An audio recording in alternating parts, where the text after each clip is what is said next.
Assalamualaikum warahmatullahi wabarakatuh. Hai teman-teman, perkenalkan nama saya Diamanda Putri, kelas 10 IPS 1. Dalam kesempatan ini saya akan menjelaskan apa itu sosiologi, perilaku menyimpang, dan lain-lain. Intinya, saya akan membahas beberapa materi tentang sosiologi. Sosiologi adalah ilmu sosial yang mempelajari kehidupan masyarakat, interaksi, dan proses kehidupan sosial masyarakat. Perilaku menyimpang itu adalah materi atau cabang yang dipelajari dalam ilmu sosiologi loh. Definisi perilaku menyimpang menurut para ahli ada beberapa, yaitu yang pertama, menurut James van der Zender, perilaku menyimpang merupakan perilaku yang dianggap sebagai hal tercela dan di luar batas transaksi oleh sejumlah orang besar. Yang kedua, menurut Robert M. Zelawang, perilaku menyimpang adalah semua tindakan yang menyimpang dari norma-norma yang berlaku yang dilakukan dalam suatu sistem sosial dan menimbulkan usaha dari mereka yang berwenang dalam sistem itu untuk memperbaiki perilaku tersebut. Yang ketiga, menurut Brazel G. Johan, perilaku menyimpang adalah setiap perilaku yang tidak berhasil menyesuaikan diri dengan kehendak masyarakat atau kelompok tertentu dalam masyarakat. Jadi dapat kita simpulkan bahwa perilaku menyimpang itu adalah semua tindakan yang menyimpang dari norma-norma yang berlaku di suatu sistem sosial dan menimbulkan usaha dari pihak sistem itu untuk memperbaiki perilaku penyimpangan tersebut. Penyimpangan dalam masyarakat itu tidak berarti adanya masyarakat asing loh, karena adanya perbedaan standar atau ukuran tentang nilai dan juga norma. Jenis penyimpangan berdasarkan jangka waktu tertentu dibagi menjadi dua. Yang pertama, penyimpangan primer. Penyimpangan primer adalah penyimpangan yang bersifat sementara dan orang yang melakukan penyimpangan primer masih tetap dapat diterima oleh kalangan atau sekelompok masyarakat.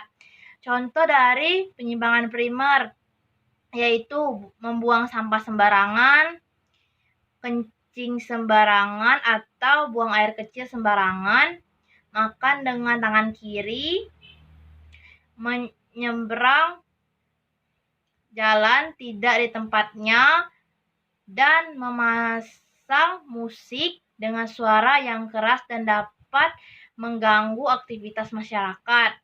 Yang kedua, penyimpangan sekunder. Penyimpangan sekunder adalah penyimpangan yang dapat merugikan banyak pihak lain dan kadang juga bisa menimbulkan korban jiwa. Dalam penyimpangan ini ada juga loh pelaku utama atau pelaku-pelaku yang terdiri dari dua, yaitu penyimpangan individu dan penyimpangan kelompok. Penyimpangan individu adalah penyimpangan yang dilakukan sendiri tanpa melibatkan orang lain. Hanya satu individu yang melanggar norma-norma yang berlaku. Yang kedua, penyimpangan kelompok. Penyimpangan kelompok adalah penyimpangan yang dilakukan individu secara bersama atau berkelompok tertentu.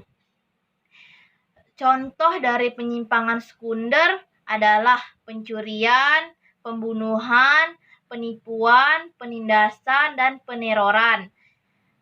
Ciri-ciri tentang perilaku penyimpangan juga ada loh.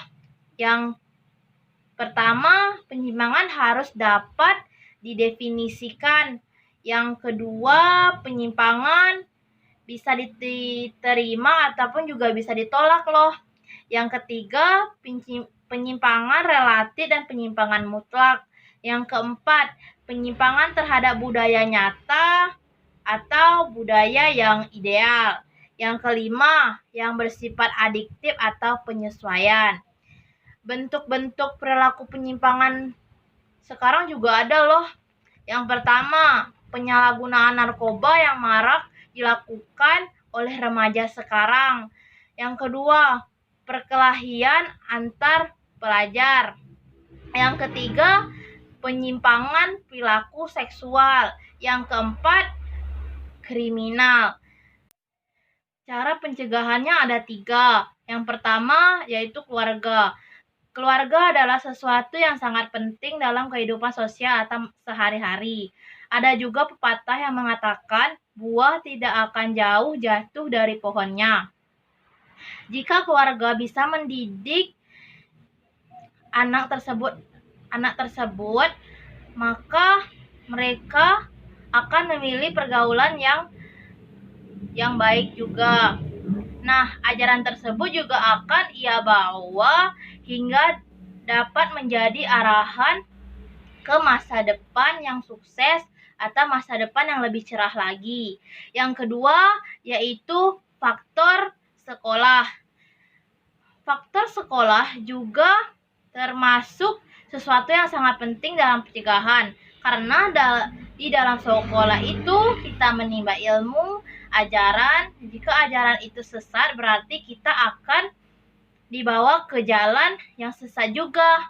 Oleh karena itu, dalam ajaran sekolah kita juga mesti harus menerima pelajaran dengan baik, mendengar guru dalam mengajar,